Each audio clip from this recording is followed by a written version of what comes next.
everyone. Thank you for coming to the Duncan Branch Library, the Alexandria Library System. Tonight we are very privileged to have H. Leonard. I want to thank everyone for being here. We're going to show a short video that is available on YouTube.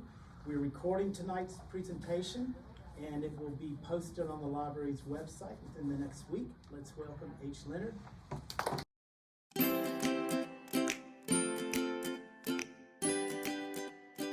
Welcome to the O Museum in the Mansion. We'll tell you all about our 10 glorious years with Mrs. Rosa Parks soon. But first, allow us to bring some context to your visit.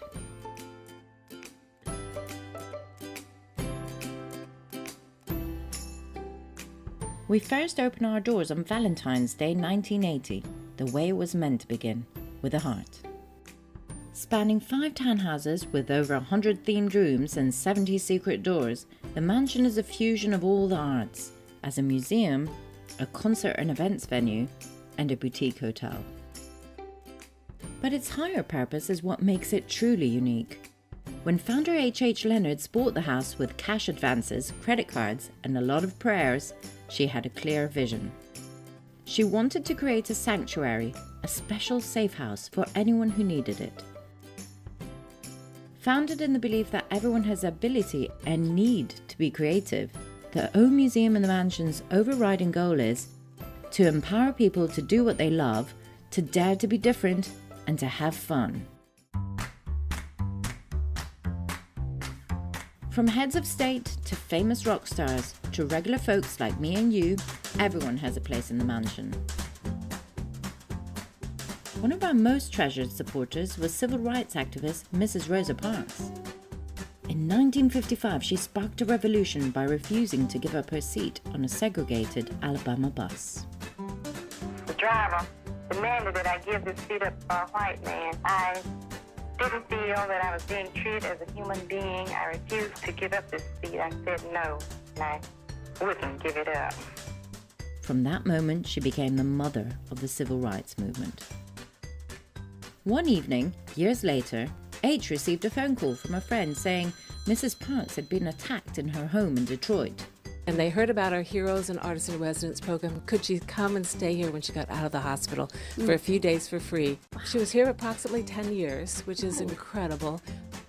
And that's how Mrs. Rosa Parks became part of our Heroes in Residence program. H wasn't the best student, so initially she had no idea who Mrs. Parks was, other than a wonderful person, of course. Over time, their bond grew stronger, and Mrs. Parks became a mentor and mother figure to H. I don't think we would have been as close if I had known. I would have been scared of her or thought she was too important. Mrs. Parks loved entertaining friends at the mansion. She held formal gospel brunches where everyone wore a hat and white gloves, and nearly every year, on her birthday, she would hold fabulous tea parties. Lady H used to own a big yellow school bus. When Mrs. Parks had important meetings in DC, H would drive her there in the bus. Imagine this pulling up to the White House. Mrs. Parks always donned a huge childlike grin as they chugged along through the streets. This is her old room on 3. During renovation, it was completely transformed. H found the bed before she got the inspiration for the room. You can see it here in the background, just waiting for the room to be built. And the lime green bathtub was replaced with a mahogany wooden tub. Mrs. Parks was the first person to stay in the room after it was created, and Lady H named it in her honor. The O Museum in the Mansion is now officially on the African American Heritage Trail, and rightfully so. She often stayed here with members of her Pathways to Freedom Foundation. In 1990, South Africa's anti-apartheid hero, Nelson Mandela, was released from prison. That same year, he flew to Detroit, specifically to meet Mrs. Parks. As he stepped off the plane, he was met with a long line of dignitaries instead. He scoured the crowd, spotted Mrs. Parks, and marched straight to her, chanting her name. The crowd called on, and soon thousands of people were chanting in unison. He hugged her and said, "You sustained me in prison for all those years." It was a remarkable moment. A few years later, Mrs. Parks was invited to his birthday celebration, which she could not attend due to her age. Lady H went on her behalf and read her missive. This is what we have done, lifted ourselves up from the prisons of the world and let imagination and inspiration, our quest for equality, be the hope of others. In 1999, Mrs. Rosa Parks was awarded the Congressional Medal of Honor, the highest award a civilian can receive. The medal was designed by our very own artist-in-residence, Artist Lane. Mrs. Lane and Mrs. Parks were both from Detroit, both activists in their own right, and had been good friends for many years. Mrs. Lane even gave us a maquette she used for the medal. You can find it on the second floor. In 1999, Mrs. Parks was invited to meet the Pope in St. Louis. She took Lady H with her. On the way to meet him, Lady H helped Mrs. Parks craft a letter to read to the Pope. This picture shows Mrs. Parks reading out that very letter. Amongst other things, it said, "The issue of racism still plagues our world. It is a cancer that has troubled me and others throughout my life. As a most respected, honored, and moral leader of this world, I ask your patience to address racism with your words and example." The next morning, Mrs. Parks and Pope John Paul II gave a joint press interview on racism in America. Later that day, Lady H asked why she had been invited to come, of all people, especially since she was white. Mrs. Parks turned to her and said, "Oh dear, I didn't know you were white." Mrs. Rosa Parks passed away on the 24th of October 2005 in her Detroit apartment. Her body laid in state at the Capitol Rotunda, the first woman to have ever been given this honor. And so, even in death, she continued to challenge boundaries. H was a pallbearer at her funeral services in Montgomery, Alabama, Washington, D.C., and Detroit, Michigan. Southwest Airlines donated a plane and crew for transporting Mrs. Parks' casket to each city. Lady H, her husband Ted Sparrow, and their children, Z, Hannah, and Sonny, accompanied Mrs. Parks' body between the 3 funeral locations. Each of the children took one leg of the journey. It was a fitting way for the family to bid farewell to this wonderful lady. In 2013, Mrs. Parks became the first African-American woman to be honored with a life-size statue in the Capitol Rotunda. Lady H attended the dedication ceremony and hosted a reception at the mansion after the historic unveiling. Though Mrs. Parks is physically gone, her spirit continues to live on.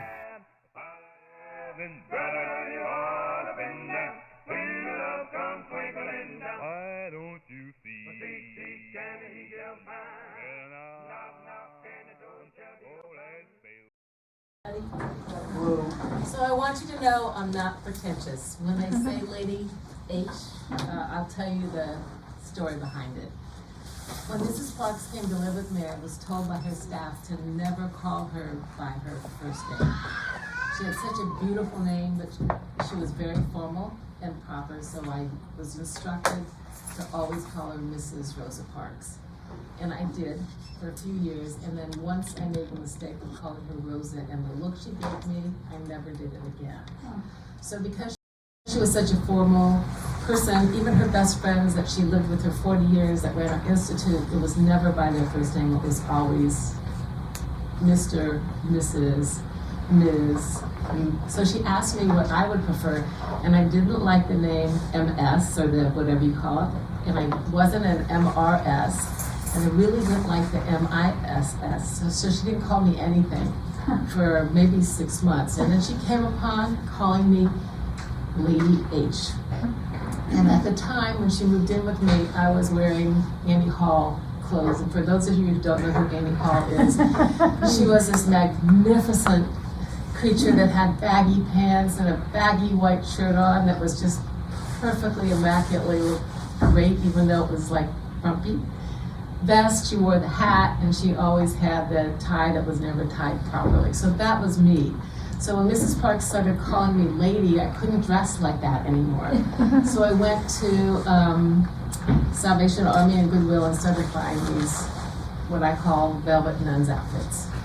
And I grew into the name, and then I remembered, because there's karma in life, everything happens for a reason. When I was your age, people always asked me, what do you want to do when you grow up? And I would always tell them, I want to be a grand old lady. And here was Mrs. Parks not knowing that story, and not knowing that I continued to tell people that even when I went for job interviews, which meant I never got hired. And here it was, I became the grand old lady in the nun's outfit. Thanks to her. So I wrote the book, not knowing I had this book in me. One reason was when she came to live with me, she asked that I not tell anyone she was there. And there's a reason, we'll tell the story in a little bit. But she needed her privacy to recoup emotionally from having been assaulted in her home, emotionally and physically, because she was so badly accosted that her pacemaker was dislodged. But if you go into the Google, God of the internet, they'll say that she went in the emergency room and she was released right away.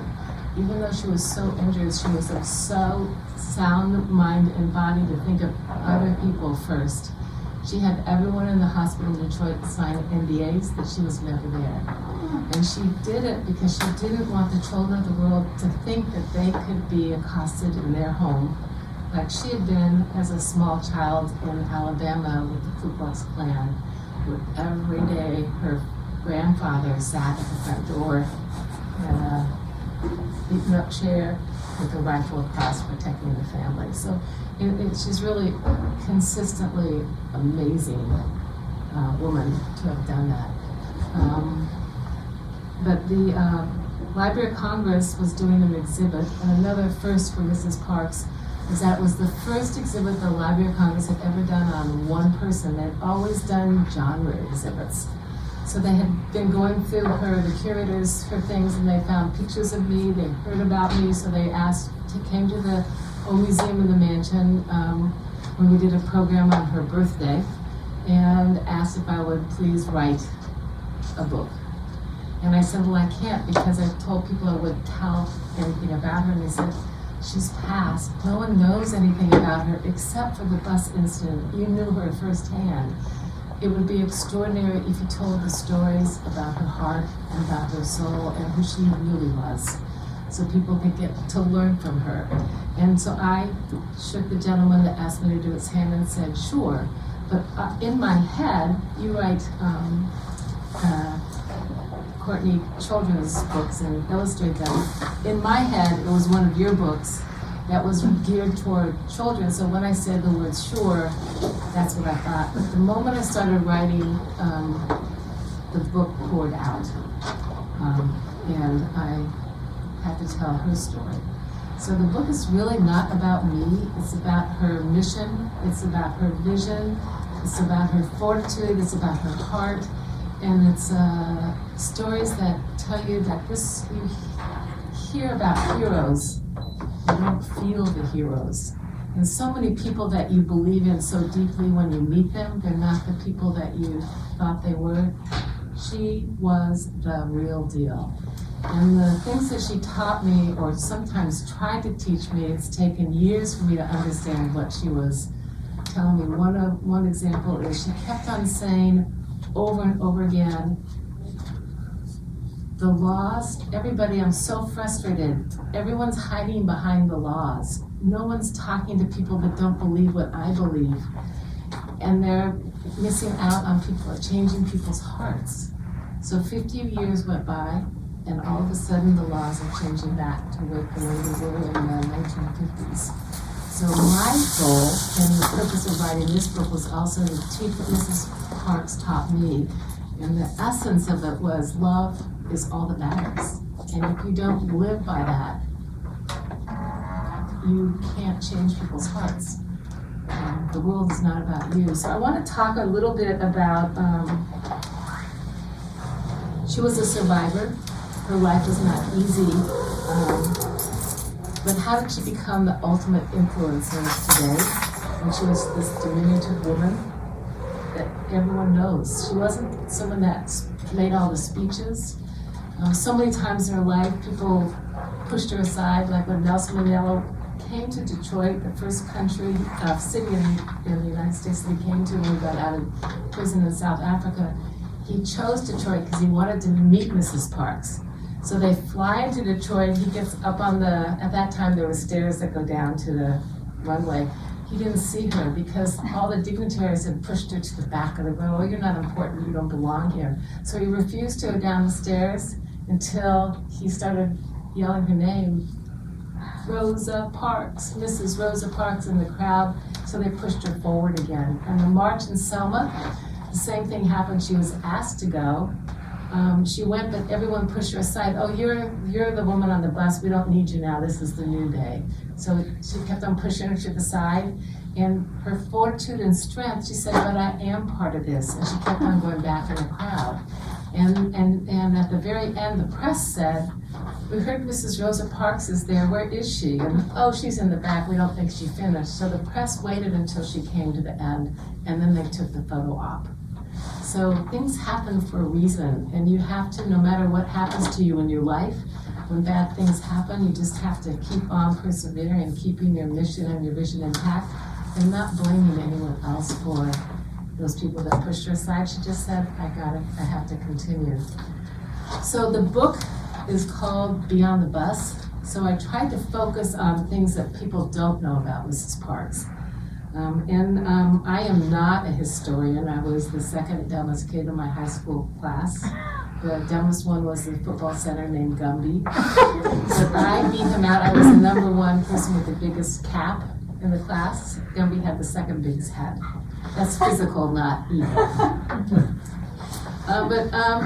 So Mrs. Parks in the 1930s traveled through the South into Alabama, documenting rape victims, both men and women. This was 25 years before the bus. In 1944, one of her victims was Reese Taylor, who was a 24-year-old woman with 6 children. She was so taken by her story that she formed a national campaign for Reese, the Committee for Equal Justice, which became the catalyst for Black women's civil rights resistance. In the 1950s, she was an active member in the NAACP, but she believed that people of all races and colors should become members, and religion. So she actively got everybody to sign up to become part of the NAACP. In the 1960s, she went against the grain and protested the Vietnamese War very early on. She referred to Malcolm X as her personal hero, and here's a woman that joined the Black Panther movement in the 60s. When Angela Davis was in jail, she wrote letters to free her. When she got out, Mrs. Parks invited her to Detroit to speak, and 12,000 people showed up. The people around Mrs. Parks, her cadre of advisors, told her not to speak publicly. She was the first person to speak publicly for Angela. She created the groundwork for now, which is extraordinary. She didn't take the credit for it. She didn't want it to be about her or the civil rights movement. She wanted it to be about women. But if you read Anna Hegeman's book, who founded Now, Anna gives her full credit and talked about her authenticity and understanding that she could be at all the meetings, she could help found it, she could lead it quietly, but it was her decision to take the back seat, because Mrs. Parks was not about, what do you call it, when you're out there talking about yourself? It was always the mission. In 1968, she began lobbying for Black reparations. In 1969, she went on record showing the similarities between police brutality in 1955 in Montgomery and the Detroit riots. In 1969, her husband's barbershop in Detroit was destroyed, not by the rioters, but by the police. So she went on record to tell that story. In the 1970s, and you guys won't understand this, but it's remarkable that she started teaching recycling at her institute, and she became a vegetarian. So her list of groundbreaking firsts goes on and on.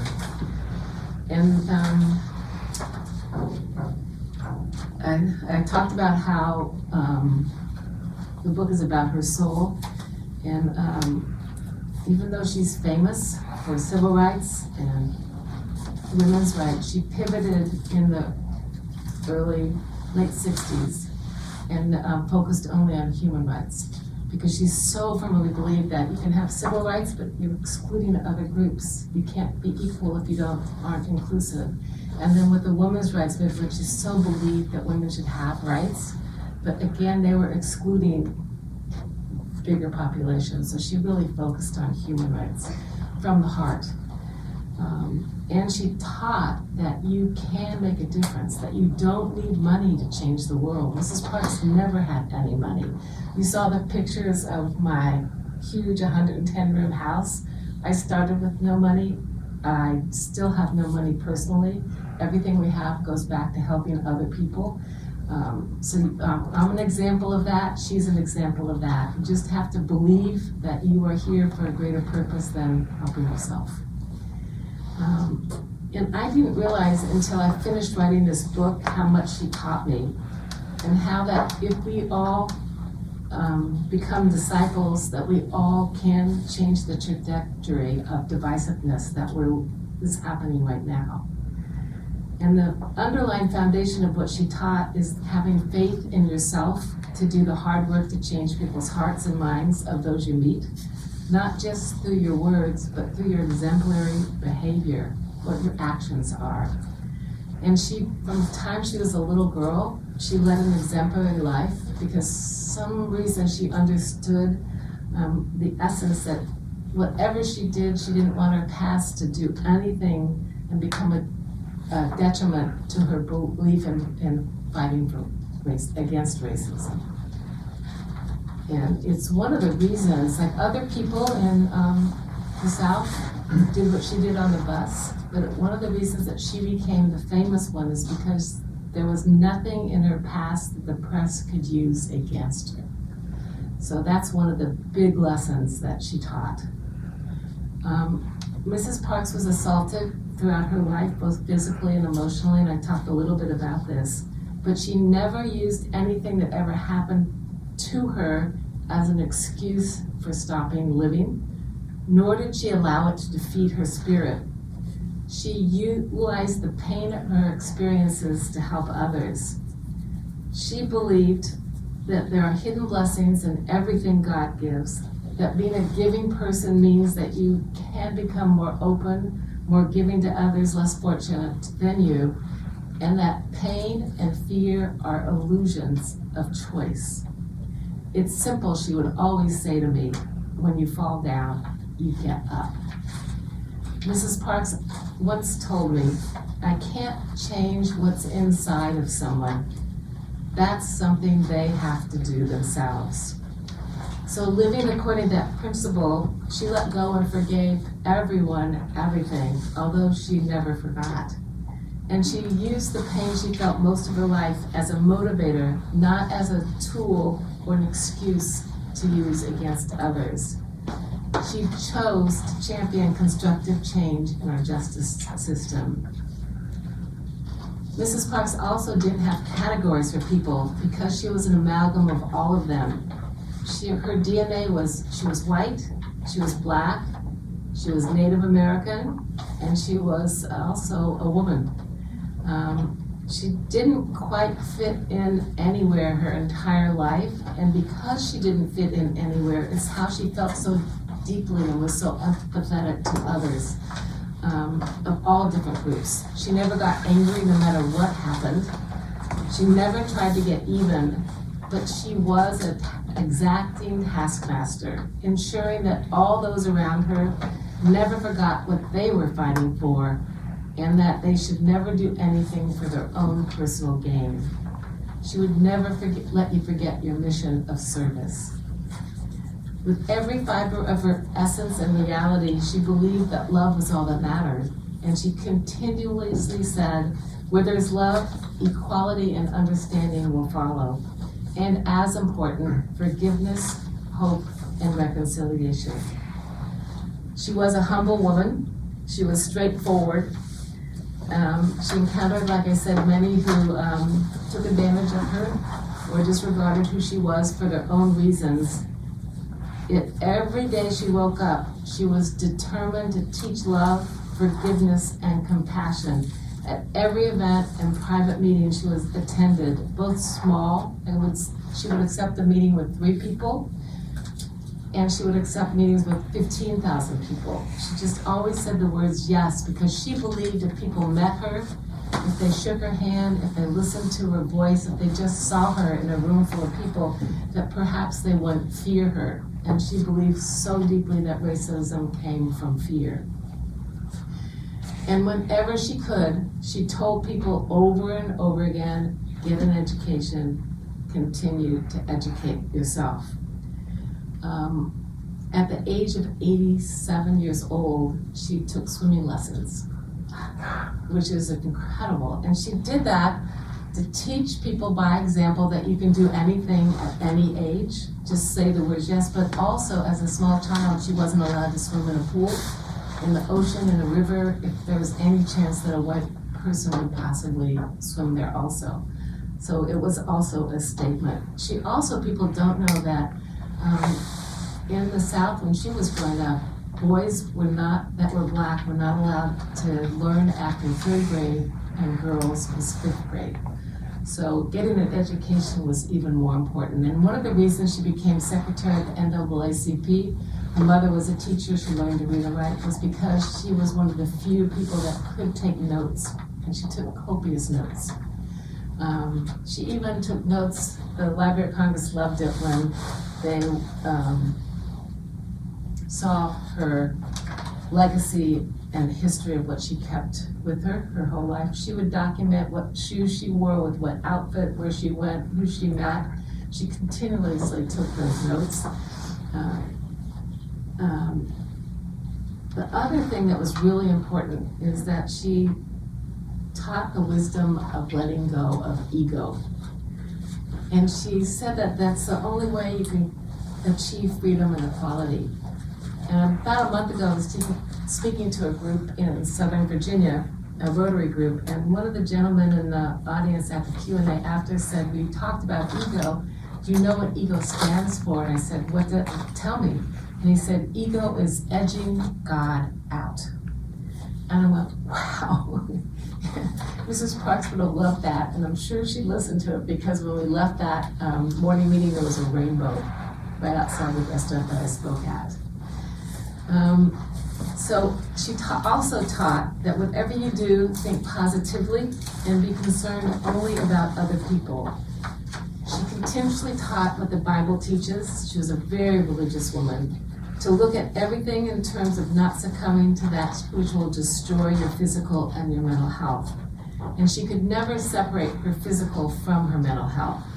I have 2 stories to tell about that. When her brother and her husband died within weeks of each other, she was so distraught that she checked herself into a nursing home. And her mother lived with her at the time, and she checked both of them into the nursing home. And she stayed there for a year to get her life together, to heal her heart. She was so heartbroken. And during that time, she decided who she wanted to become, and she created the Rosa and Raymond Parks Institute for Self-Development. Her husband's name was Raymond. And so that when they checked out of a nursing home, she had a new purpose to work with kids in the inner city in Detroit to help them, which was really incredible. And then when she came to live with me, she did not leave her room for about 6 months so she could heal her body physically. And she was 81 when she came to me, and also heal her spirit and her heart. She had PTSD from the incident. But after 6 months, I couldn't keep up with her. She traveled globally. She was out there meeting with people.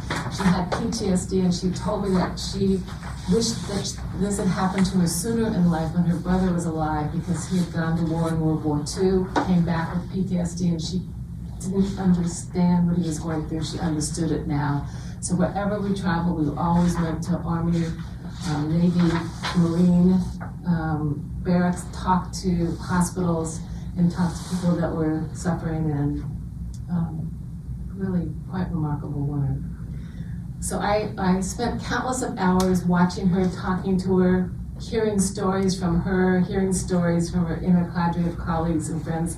Many afternoons, the two of us would just sit and have tea and cookies and hold hands. Holding hands with Mrs. Parks was extraordinary because you could feel what she was thinking through her hands. She was such a powerful woman. And power doesn't come from size. This was a woman that was 5 foot tall and maybe weighed 92 pounds. But powerful touch was really amazing. But she told me that she did not see color, even though she wasn't colorblind. And she told me every night to forgive everyone everything, but as important, in the morning when you wake up at 3:30 in the morning, to forgive yourself. That was as important as forgiving others. She understood that it was important to be proud of her heritage, and yes, her color, but that no one should be judged by their color. She wrote in her book, Dear Mrs. Parks, which is a wonderful book and a compilation of the letters that children from the world wrote her and her answers, that truth and justice do not see color. She was proud of her DNA, but deeply affected by discrimination, not just from white people, but Black people, Native Americans, and again, women. But she also had to balance the ugly truth that her DNA was the result of her ancestors having been raped. But instead of complaining or ever going bitter, she chose to use the violence that produced her and happened to her to continually fight against discrimination and to fight for human dignity of all races, creeds, and religions. She believed, wrote, and spoke again and again, I believe there is only one race, the human race. She went deeper in her book, Dear Mrs. Parks, saying, the younger generations must learn from us that love knows no color. They must learn from us that respect knows no color. They must understand that we are all created by the same God who created all of us in his image. She believed that no progress could be made until no one saw color or grouped people by age or separated people by religion or gender affiliation and stopped judging others by the hierarchy of their employment. One Sunday afternoon, we were enjoying tea and cookies after church, and she read to me from what she was writing, and she was a wonderful writer. Her voice was gentle, but her message seared my soul.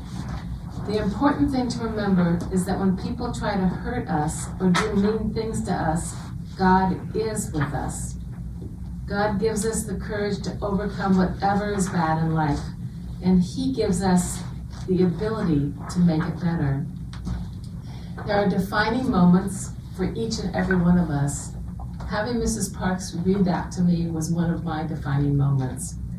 I realized that she was gently teaching me that no matter what happens to you, it's supposed to occur at that particular moment to teach you, to help you let go of your ego and think only about others.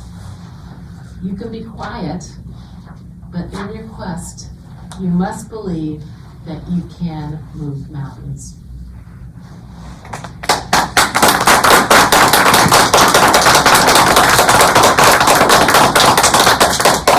Thank you. Yes. Do you have any questions? I think I have a bunch. Yay! I love questions. Let me sort them out. And I also love the fact that you're knitting. It's crochet. Crocheting. I have bad eyes, but I used to crochet and knit. It's so comforting. Go ahead. I was curious about the R.H. Boyd, the oldest Black-owned publishing house in America. Did Mrs. Parks know that you were? She didn't know that you were going to write this book. You had never talked about it. No, because she passed in 2005, and this was 2019, and the publishing house, I think in 2020, said they wanted to publish the book, which is really quite extraordinary. It's the oldest Black publisher in America. They're out of Nashville.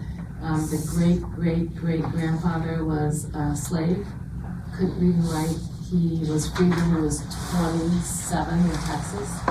and he wanted to become a minister on the Methodist Church, taught him how to read and write. And he became a minister, and then his first thing he did was publish the first African-American newspaper. And we were in Nashville in last June, and we saw the newspapers, and they were gargantuan.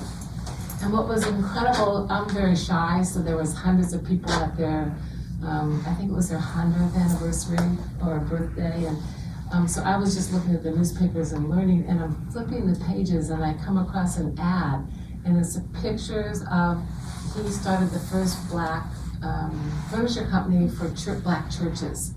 So maybe 5 years ago, someone in Cleveland, Ohio, because our house is filled with things, but everything is donated, and someone donated these red velvet 5 chairs that are tall and just beautiful. We had to restore them, but they were just stunning. They were R.H. Boyd's chairs, which is extraordinary. How could that possibly happen? And I didn't know that until I was there in June looking at the ads. And then he also started the first black doll company in 1912. So he was really pretty extraordinary what he's done. And what even is as wonderful is his great-great-great-granddaughter is now the publisher in her 30s. And I don't know if there's another publishing house that has a woman running it. So it's pretty, I'm very proud, and Mrs. Parks would be very proud to have this happen. Did she have children? She did not, but she had the children of the world, so she wanted children so badly and couldn't. So she took the positive step and focused on children, and then they became hers. So it took, again, it's a lesson that no matter what happens, if you look at it as a positive, you can make a wonderful, beautiful life. We missed the beginning. I'm sorry to ask others to repeat, but how is it that she came to live with you? So when I started February 14th, 1980, with no money, no business background, credit card, cash advances, and got the house that we're in now, which was much smaller, but we expanded it. We started with a Artists and Heroes in Residence program, so that our first resident was an African-American Vietnam vet who was homeless. And he would come in the winters and sleep there, and someone had donated a piano, so he didn't know how to play the piano, and he taught himself how to play with a transistor radio. And then 3 winters later, we got him a job singing. He was like amazing voice and really talented, like a Bobby Short, singing it for $2,500 a week in a restaurant in town. He still was homeless. He would come and we'd give him a bath every day and put a tuxedo on and walk him to where he was performing. So those are the kinds of things that we do. And she had heard, or her team had heard when she was assaulted in her home, that we had this Heroes in Residence program, and she had no money. She adamantly refused to ever go back into her home in Detroit again. And she knew she needed to heal and disappear, and they called, and I didn't know who she was because I was a bad student. And I just could tell by the tone of the gentleman that was talking to me how much pain he was in, and I said the words yes. And he said he didn't know when she'd get out of the hospital, and yet they couldn't afford a plane to bring her here, but if they could find someone that could fly her here, could she stay there just for a few days? And I said yes. So where is your home? It's in DuPont Circle. Okay. So about 3 weeks later, they said, she's getting out of the hospital today, can we come? And oh, she's in such bad shape, can we have 6 hotel rooms? So I said, of course. And they brought her in downstairs in a wheelchair. She was very frail and very weak. And she reached up her hand, and I touched her hand, and my life changed instantly. And it was 3 years when I was humiliated to find out who she was and her history. I was really embarrassed. And She was with you for 3 years and you didn't know who she was? Yeah. Yes. She was just this beautiful woman that I loved to spend time with. And then when I found out what she had done, I apologized profusely. And she said, God wanted it that way, because I wouldn't have stayed as long as I did. You loved me for who I was inside, not what I've done. And then I got to travel with her, and I learned from listening to the conversations that she was in, lots of things. But I never asked her questions about civil rights or women's rights, our conversations were about God, religion, family, lessons in life. She shared what she was writing. How long did she stay with you? Approximately 10 years. And because I had promised not to tell anyone, I never did. Now, she entertained at the house. We had all sorts of dignitaries that would visit her, and maybe 6 months, 7 months after she was there, she said, I have to do something to give back. I love gospel music. Maybe we can start doing gospel brunches, and you can tell people that it's sponsored by me. But again, I didn't know who she was, but we put out flyers, Mrs. Rosa Parks, and people came, but no one said anything. I'm not the Google person. My husband thought it was hysterical that we had the Eagles in the house, and I didn't know that. We were talking. Or he told a story a month ago that the first time he came to Washington, I asked him if he could serve coffee in one of our meeting rooms. And there is a room filled with white sofas, and he walks in and it's Kissinger and the president, and first thing I thought was Mount Rushmore, these famous faces that are my cups. I'm just serving coffee. My role is to serve people. I don't think about who it is I'm serving.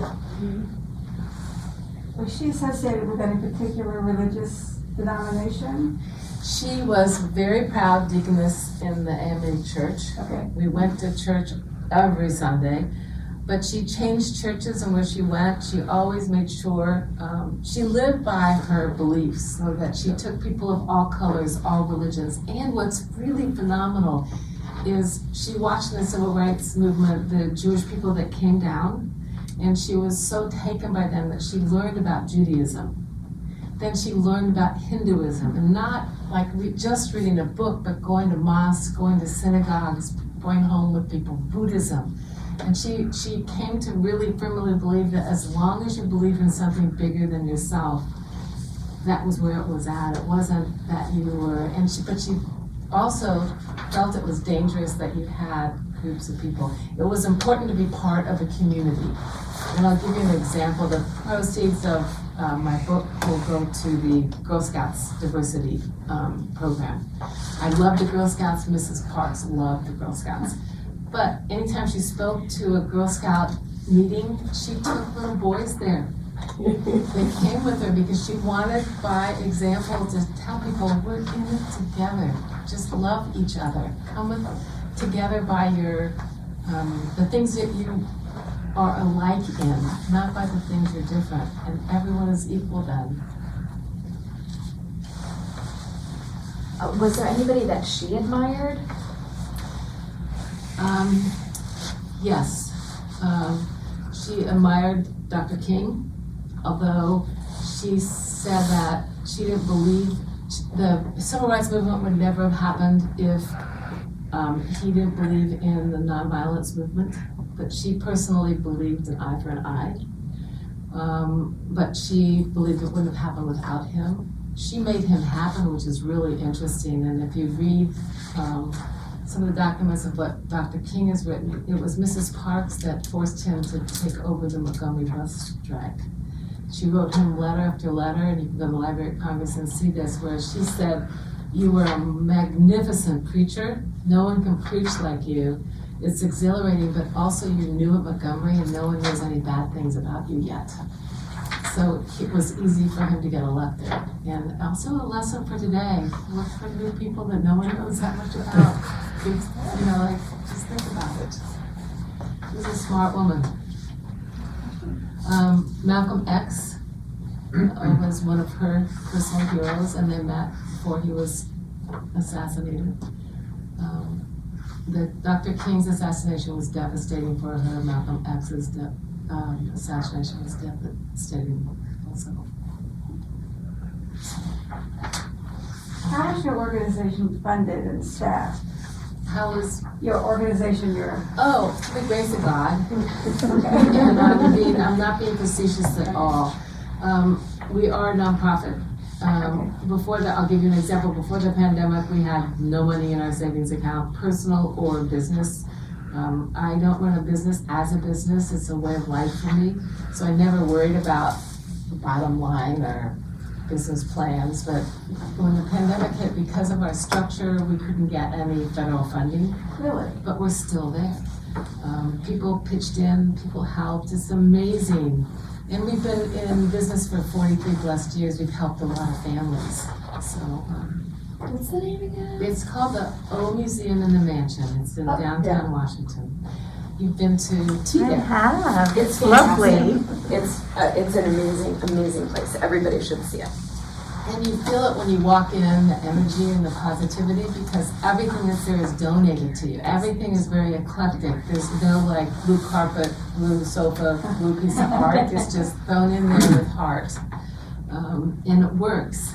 And every day it's different. So if you come every day of the week, it's a different place. If you need your desk ordered with your pictures in exactly the same place, you'll freak out. But if you understand what the world is, at times chaos, and out of the chaos is true beauty. It's anything is possible. Dare to be different. And there's 110 rooms and there's 110 ceilings, and I did that on purpose to get people to look up and understand there's something bigger than you. You are not the center of the universe. Good questions, and a variety of questions. And she's ready to dance. Do you want to show the, if I can show, any other questions? One more. Yeah. What was your catalyst or inspiration for the artist in residence? That feels a little unique. We had all these rooms. We had no furniture because when I moved in, I had books. I love a book. I was a librarian in junior high school and elementary school. We had a lot of space. So really helping other people. And when I came to Washington, I had wanted to join the Marines to help my country out of Indiana. And it was the first year in the military. And they did not want women in Indiana in the military. It was a very conservative state. So they kept on losing my paperwork. And my best friend and I went down together. And Penny Sue Hale said after the third time, I said, I'm going to Washington to help my country. And she said, I'll go one more time, fourth time to the Marines, and I'll tell them my dad was a Marine, which is true.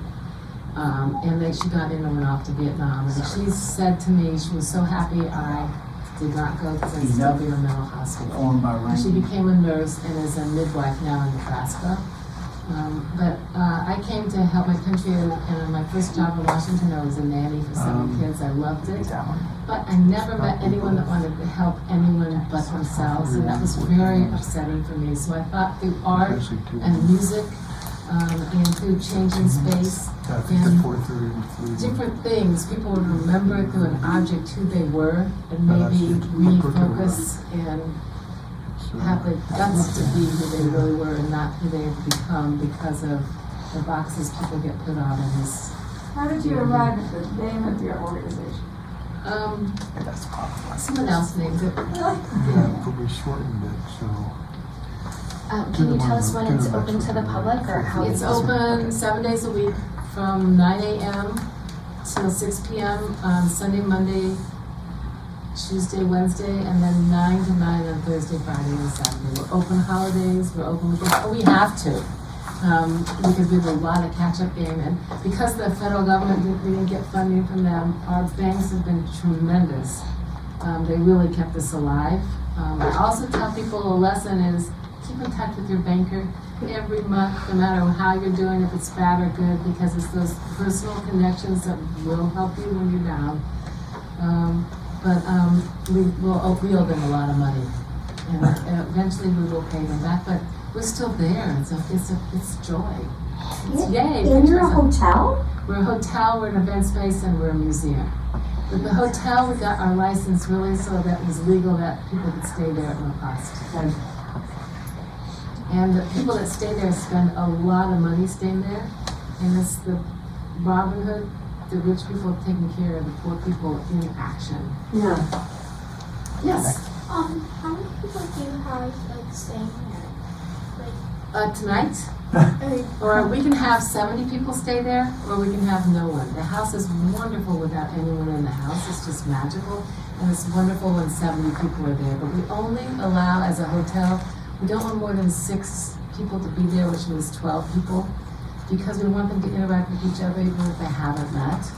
And when the 70 people are there, it's one family, extended family, or it's a corporation that's there for a specific reason.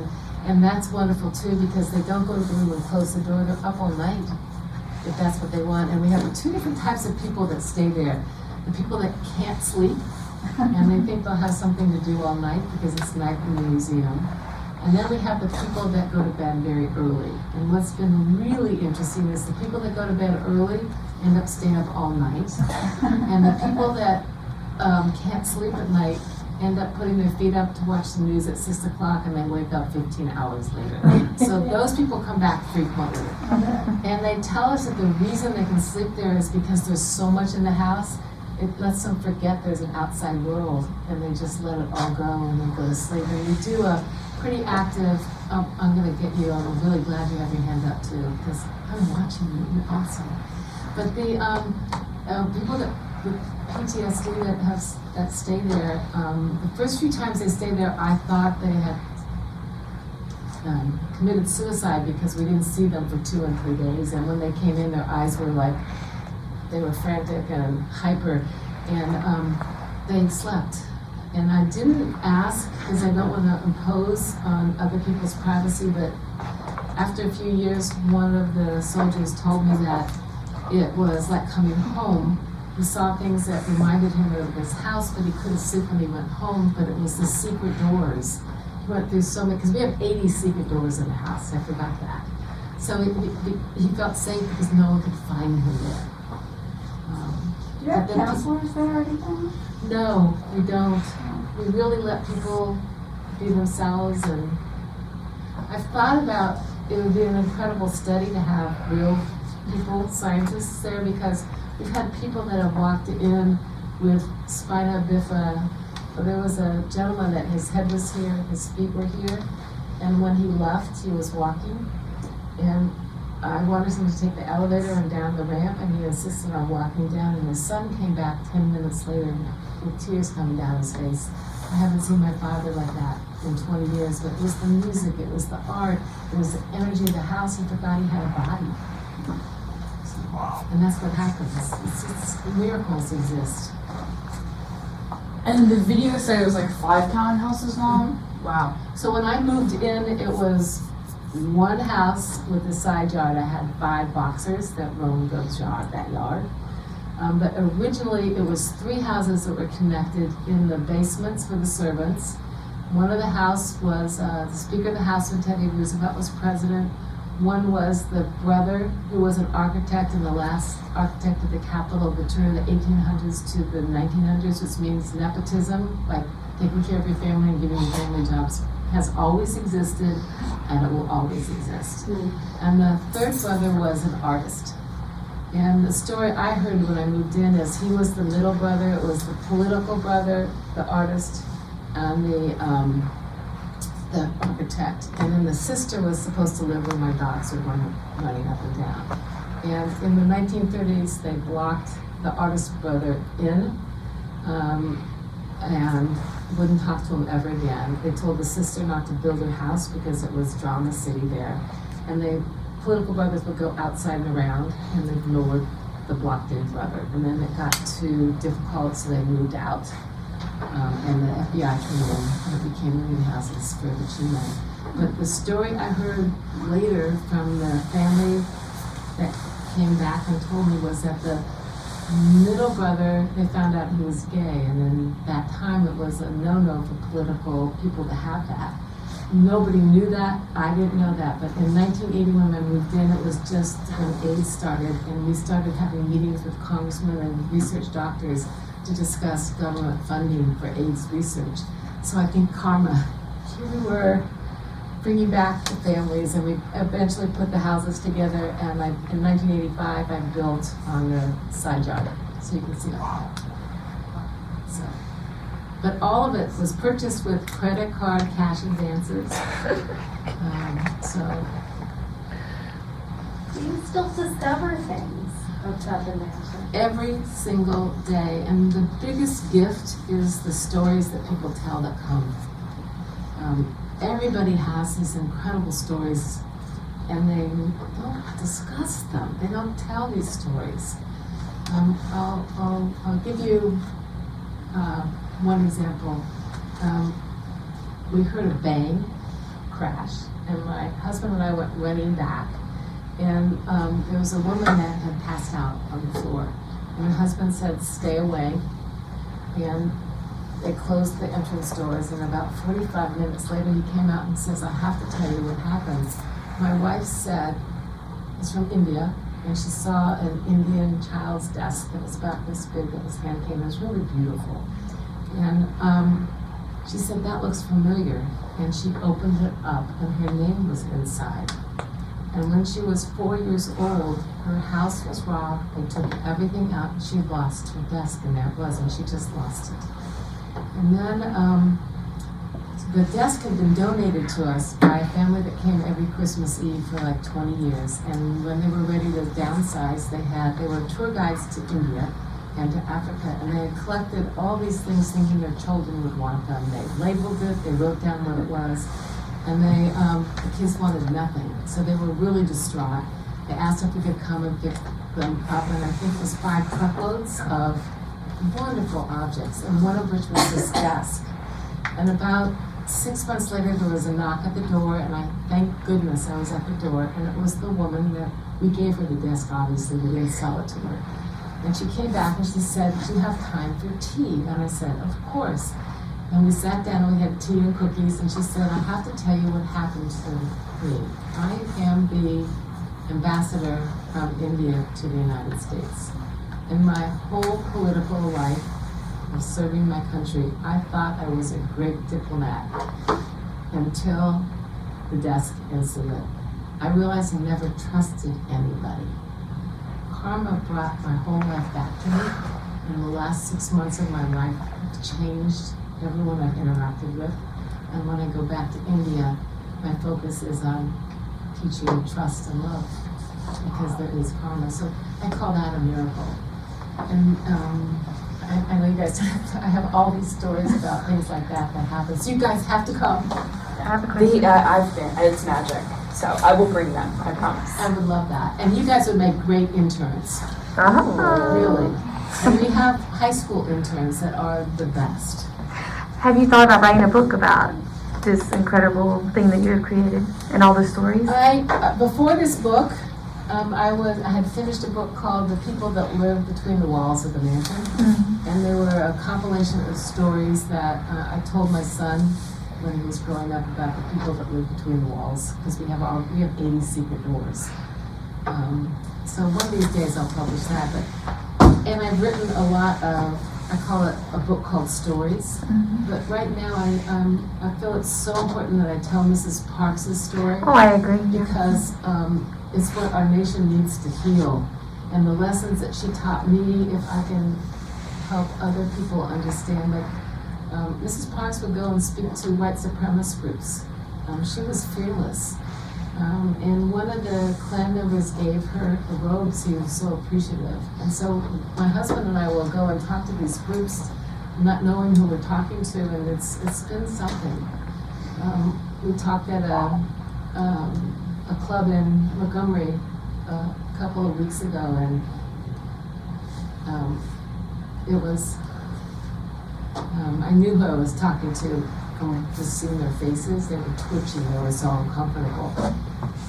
They passed a hat to pay me for coming there, and I think I got 52 cents, not thinking I really put in pennies. And these are the richest, it was a restricted country club still in Montgomery, Alabama. They were the richest people in Montgomery. But one lady came up and she was crying, and it was like she couldn't stop crying. Just tears kept coming down. So I know that there's a purpose, and that's what I need to be doing now. Wonderful. Well, do you want to share this video Yes. here? Oh, so before this we- is, during the pandemic, I learned how to make video production myself because we don't have money to hire somebody to do it. And we produced actually an album of 19 songs about Mrs. Parks' vision and her mission. This is a song that we recorded in Charleston during the pandemic. It was written by Paul Williams, who wrote The Rainbow Connection in the Muppets movie. He's also the president of ASCAP. He wrote A Star is Born, amazing songs. And he is, the music was written by Mark Bryan, who's the lead guitarist for Hootie and the Blowfish. And the group is Ranky Tanky, and they won a Grammy for the Best Roots album. And it was nominated for a Grammy. It's called Enough, right? Enough, was she thinking enough,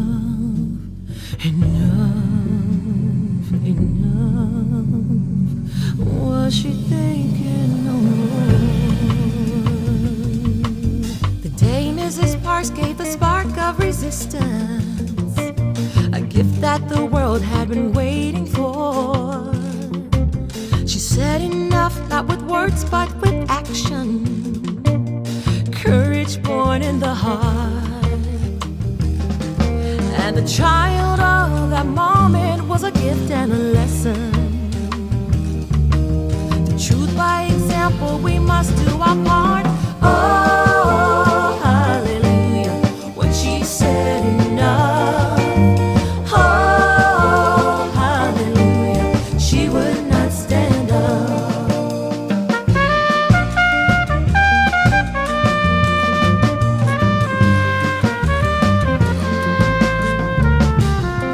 She come face to face with a portrait of hate, injustice and shoe leather venom in his soul. When enough is enough, a warrior emerges. Hope is a hunger that hate can't control. Oh, hallelujah, when she said enough. Oh, hallelujah, she would not stand up. The angels of change must have smiled in that moment when Mrs. Parks ignored the command. Would not stand for the insult, would not be defeated. When Mrs. Rosa Parks sat in silence,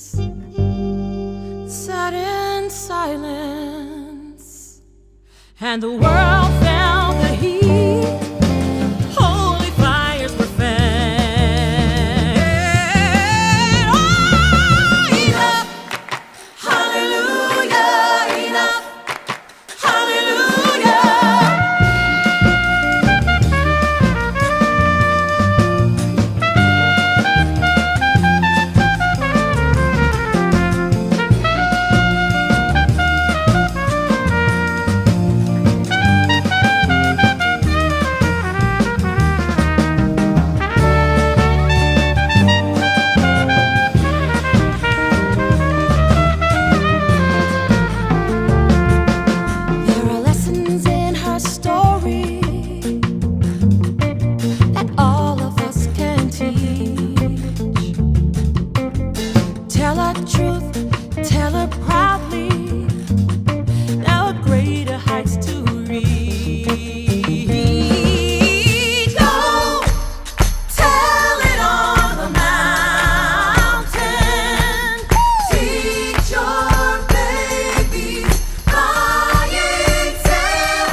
forgot one big one, which was Jackie Robinson.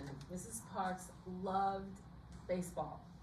And whenever she had money, she would take kids wherever city she was in to the baseball games. And she felt she was such a role model for children, how to live right, how to focus, how to take all the hatred that he received and smile and just play ball.